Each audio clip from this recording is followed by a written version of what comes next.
Let's talk to former cop, former detective, chief inspector, superintendent at the Met Police, Mike Neville. Thanks for joining us, Mike. Yeah, good evening, Kevin.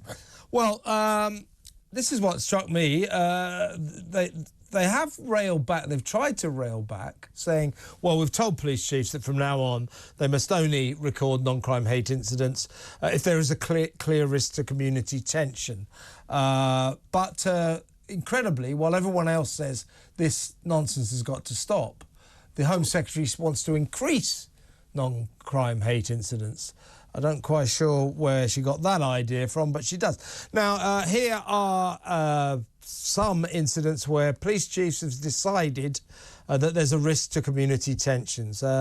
One guy had an NCHI recorded complaining that a barber gave him a bad haircut after they disagreed about Ukraine. Someone else had a non-crime hate incident recorded because they said someone else didn't shake hands with them. A woman complained to the police because she's got an Italian second name, apparently.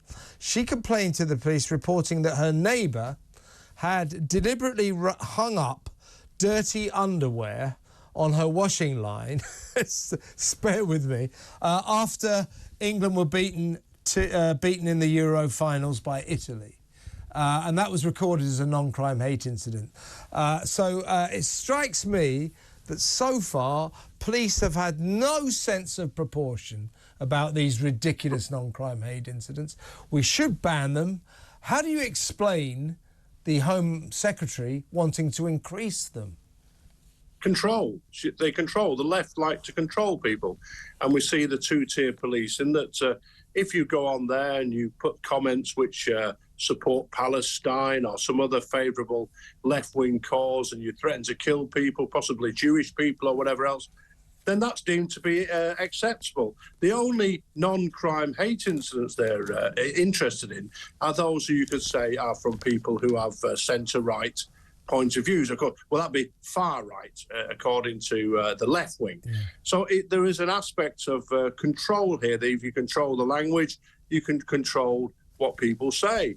And of course, with the police, it's an easy thing, really. It's much easier to deal with dodgy haircuts and dirty underwear than it is arresting thieves, robbers and burglars. You know, and these young officers are put in an insidious situation, really, that they think, oh, if I don't report this as a hate crime or a non-crime hate incident, then the sergeant's going to be checking up on me, and then I'll be blamed for being a racist and not committed to promoting diversity. This is what happens. And so the officers, they feel, I've got to report this. And I know that the former commissioner of police, Lord Hogan Howe, has said this. You know, it's a situation where officers are totally risk averse, and the moment somebody says, you know, a Martian, they pointed a ray gun at me because I'm black or Asian or gay, then they put in the report, because it's easier to do that than not. No one's going to say you were wrong to put that report in, but what they'll say is you're wrong not to do that. So as a result of this, tens and thousands of hours which could be spent on catching robbers, rapists, thieves, burglars, shoplifters and the rest are spent recording nonsense. Yeah. Yes, indeed. And I keep hearing that one justification for non-crime hate incidents is that they create a kind of log of information that is useful to police in working out where there might be racial problems, community problems in the future, where hate crimes might be committed. Well, you know, I'm all for the police having as much information as possible in their unceasing war against crime. But I'm afraid there has to be a point where you turn around and say, no. Freedom of the people, freedom of speech is more important than you logging information that you think might help you fight future crime. It is more important that we as a nation, that we citizens, have no fear that one day we wake up on Remembrance Sunday and there are two Rozzers standing there saying, I want to warn you about a tweet you posted a year ago. And when Allison Pearson said, well, would you mind telling me what this tweet is? I'm sorry, we're not at liberty to tell you that. What is more important than police information, the police logging potential future crimes, is the freedom of the people. I don't want to live in a country where coppers bang on people's doors, particularly national newspaper journalists, columnists, and say, I want to talk to you about a potentially problematic tweet you posted 1 year ago. As you say, Mike, let's examine what Allison Pearson's central crime is in terms of the police. It is, of course, that she's right of centre. Yeah, absolutely. And what you find here is this is all based on very spurious research. So they claim that there's 5 levels of hatred, which starts off with me posting something saying, I don't like this group, or don't like that, or my neighbour's food next door smells. And in the 5th stage, it ends up with genocide. Well, it's a long way from saying, look, I'll hang up my dirty underwear to annoy somebody, to gathering thousands of people and gassing them or something. And Harry Miller, who's the campaigner, of course, who's the ex-Humberside cop who took the Humberside police to court about these non-crime hate incidents, he asked for some evidence. Where's the evidence that backs up this policy, that there's some kind of pyramid, that if you don't grip the bottom, that all these genocides will happen? And, of course, there's no evidence of this at all.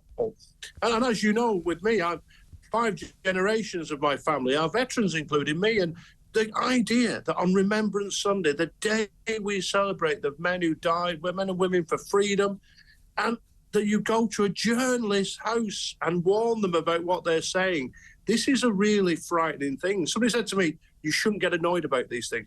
We've got to be angry about this because it isn't right. It's wicked. It's evil. It's what we'd expect in the Soviet Union, East Germany or North Korea. It's not good enough. And it is, as I say to you, it's the left wing's method of controlling people. Yeah, and if this if this justification that police amassing lots of information to indicate where there may be crimes committed in the future, if that is the justification, you have to set that aside, or you have to set it against the people of Britain and their right to freedom of speech, freedom of expression. And I'm afraid that our right to freedom of speech and freedom of expression is far more important than the police logging useless information about whether or not a 9-year-old kid told another 9-year-old kid he smelled a bit like fish in the playground. That was a hate incident. That's nonsense.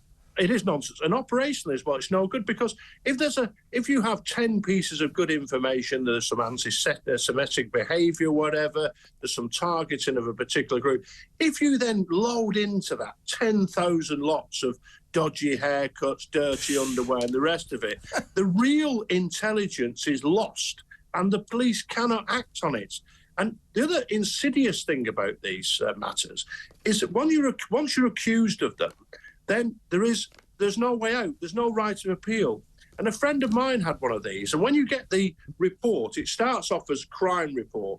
And if you get right down to the bottom of it, it'll say non-crime hate incident. Well, if you apply to be a teacher or a prison officer, a nurse or a police officer, these things are disclosable. And the people who read them, they're not going to read right down to the bottom of it and say non-crime. They're just going to see the top. Yeah. Crime report, hate incident, and you won't get the job. And there's no way you can say I appeal, because as we saw with Allison Pearson, when she said, who's the accuser? The police said, it's not the accuser, it's the victim. Yeah. So the person who makes the statement is automatically assumed to be right, and the victim and all this sort of thing. It isn't the way that the British society should be running. Absolutely. You're right. It's this obsession with victims, or people that the police say are victims. Now, you don't have any right in this country not to be offended. It isn't illegal to be offensive to someone, and yet the police seem to feel it is their job, anyone who complains about anything, that it is their job to police that. Somebody gave me a bad haircut because I didn't agree with him about Ukraine. We're on the case, sir, leave it with us. Oh, a 9-year-old kid called another 9-year-old kid a nasty name in the playground, said they smelt of fish. Leave it with us. We'll investigate that. This obsession with the victim, what they call the victim, is nonsense. And I always tell coppers whenever they say that, I said, no, you mean alleged victim. Until that case is proven in a court of law, that person is not a victim. At best, he or she is an alleged victim. And this nonsense has to stop. Let me tell you about Harry Miller, Mike. He came onto my show last week and he actually revealed this story. It was on the day it happened. So he had a stalker. So you couldn't make this story up. He had a stalker who stalked him and his family for 2 pretty harrowing years. This guy bombarded him with messages, with emails, with social media, was spotted constantly outside his house, etc., etc., etc. This guy turns out to be is a transdresser. He's a trans woman, I suppose, if you want to say that. Harry insisted on calling him a transvestite. He said he's just a cross-dresser, a bloke in a dress. Now, this guy was turned out to be a copper. He was sacked by Leicester Police for this. He was an obsessive stalker, not only of Harry, but of other people as well. His name's Lindsay Watson. Now, when Harry wrote an article about his ordeal, he referred to Lindsay Watson, a cross-dressing copper, former copper, because he got sacked, as, a man in a dress. What was the police's response to that? The police went round to Harry's house and warned him that he was being logged for a non-crime hate incident because he misgendered the man in a dress who stalked him for 2 harrowing years. It's like you couldn't make this stuff up. You couldn't make it. I've got to say, I think I may be partly responsible for all this because in the 90s I did some research about street robbery in London. And I highlighted in my degree research that it was young black men who committed the street robberies, and this information was used by Sir Paul Condon, the then commissioner, to say, look, this is what we're up to. We can't help but arresting young black men because these are the people who are guilty of this particular crime. And the left were determined to get him, really. And then we had the tragedy of Stephen Lawrence. Now, no young man deserves to die, but most young black men are killed by young black men. Stephen Lawrence was killed by some horrid racist individuals, and this was leapt upon by campaigners to utilise, to get back at Paul Condon and say, and then this is where we get these hate incidents where it was brought in by the Macpherson report that if it was perceived to be racist, then the police must treat it as racist. And this is a very dangerous ground to go on, because it's like the Soviet Union. When you start dealing with things that are feelings and not facts, this is the tragedy of it all, because people's feelings, so everybody feels something different. The facts are the facts.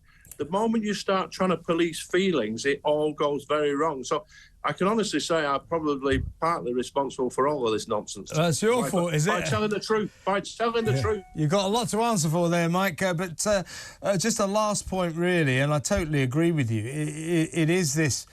this assumption that the alleged victim is always right. I mean, if somebody says, for example, somebody got logged for whistling Bob the Builder to his neighbour, who was a builder, hate crime against a builder or something, shouldn't the police should say, oh, shut up, go away. Instead, oh, yes, we're investigating that, we're writing that down. Last question, let me return to where we started this conversation, Mike. I mean, the fact that Yvette Cooper, in response to this outcry of protest about these sinister non-crime hate incidents, the fact that her response is to say, I will increase them, is extremely alarming. I think that this government wants us all to be nervous about what we think and say. You're right. It's very, very sinister. The left likes to control people. These non-crime hate incidents are nothing more than controlling people. As we saw when the riots happened after Southport, there was all sorts of reasons for that. People shouldn't be destroying things or throwing bricks or hurting people, setting fire to things. But simply to condemn everybody who's concerned and campaigns against immigration as a far right is insidious. And the way they want to control us, they want you make you frightened about what you say. what you transfer, what information you discuss. And when reasonable people are hidden in corners whispering things to each other, that's a really bad sign about society, because in Britain, men and women have died so we can speak freely, we can debate things freely. But I'm afraid the left, they don't like that at all. The plebs have got to be controlled. They don't like that, and that's what Allison Pearson pointed out to the two coppers who turned up on her doorstep on Remembrance Sunday. She said, of all days, you come to my house, 9:30, on this sacred day where we remember our war heroes. And what did they lay their lives down for? They laid their lives down for freedom of speech, for freedom of expression. And now you've got coppers knocking on people's doors saying, watch what you say, watch what you do, watch what you tweet. And that has got to stop. Mike, fantastic to talk to you. Thank you so much for your time. Mike Neville there, former Met Police detective. What do you think? We should stop non-crime hate incidents altogether, don't you think? This is just like the sinister monitoring of what you think and what you say and what you tweet. Not for crimes, just to be recorded so the police can keep an eye on you. Is that what you want? Because if so, move to South Korea. Oh, South Korea. Try that as well if you like. But move to North Korea or Russia or Myanmar. Go on, try that. If that's what you want, move there.